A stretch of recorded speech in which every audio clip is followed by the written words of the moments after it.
મારું નામ સફવાન ભાઈલા છે. નેશનલ સિમેન્ટ સેલ્સ એજન્સીના પ્રોપરાઇટર છું. નગરપાલિકા ભૂગર્ભ યોજનાનું કામ ચાલુ છે છેલ્લા 10 દિવસથી. અને ખાડો ખોદ્યો છે અને પાઇપ તૂટી જવાથી દુકાનમાં આજ સુધી મારી દુકાનમાં પાણી ઘૂસ્યું નથી. અને એટલું પાણી ઘૂસી ગયું છે અત્યારે કે મારે 5 થી 6 લાખ રૂપિયાનું નુકસાન થઈ ગયું. બધો માલ લાપી બધી રોલો બધું પાણીથી એ થઈ ગયું છે. એટલું પાણી ભરાઈ ગયું છે અંદર. એટલે તમે જોઈ શકો છો આ બધું પાણી અંદર.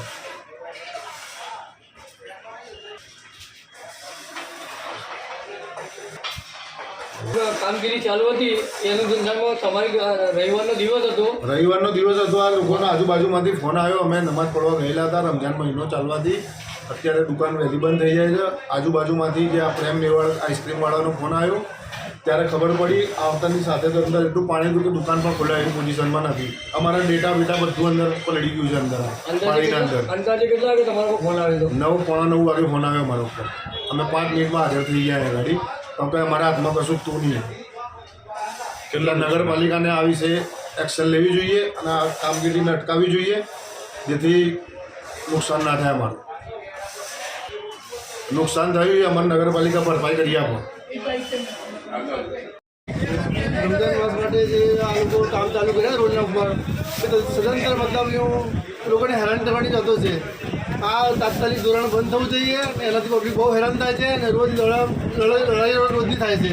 એટલે અમારે આજે નુકસાન થયું છે. અમારો ધંધો બગડ્યો છે અને અમારા બેકરીની અંદર જે અસ્તવ્યસ્ત સર્જાઈ છે એ તો જોઈ શકાય છે તમને.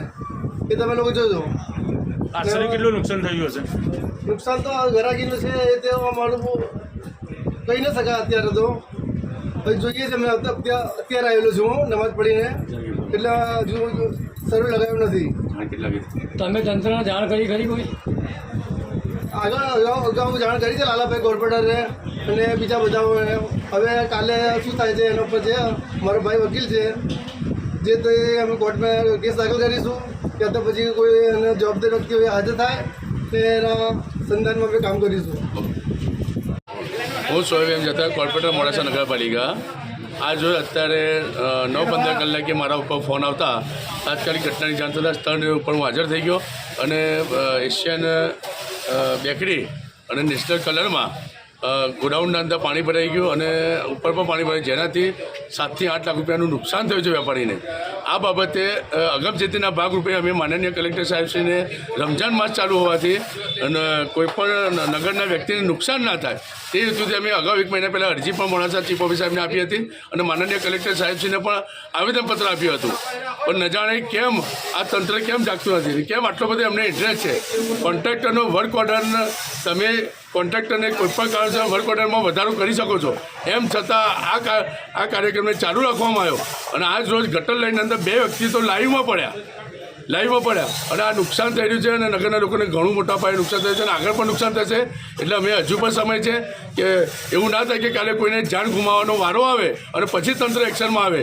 એ પહેલાં આ કામને સત્વરે બંધ કરવામાં આવે અને અમારે આજના દિવસ એટલી માગણી છે કે આ વેપારીને જે કંઈ પણ નુકસાન થયું છે એને વળતર ચૂકવવામાં આવે, ચાહે નગરપાલિકા આપે, ચાહે GDC ગાંધીનગર ચૂકે.